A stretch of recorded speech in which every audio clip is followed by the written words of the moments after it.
Well, it was sort of surreal, I got to tell you.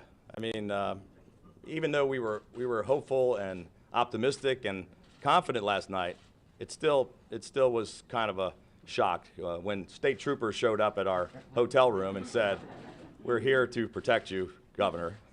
And my wife and I, we got about an hour's sleep last night, but this morning we looked at each other, and I said, "Good morning, First Lady," and she said, "Good morning, Governor," and it was an interesting feeling.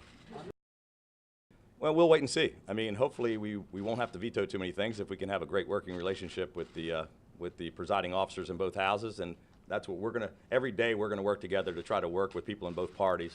But it will give us a little bit more of a hammer to wield, you know, if they can't just override every single veto. Well, there's no question this issue has to be addressed. I mean, it was a serious concern. I don't know the extent of it, but I know that we personally received hundreds of complaints in at least 15 counties of votes being switched from our side to the other side.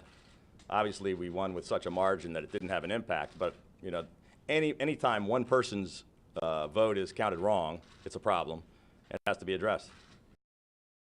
Peter Franchot and I get along very, very well. We have a great working relationship. I have a lot of respect for him.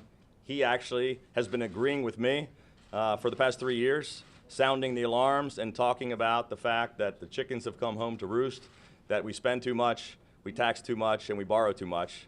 And he's been a lone voice on the Board of Public Works. I put a call into the comptroller this morning.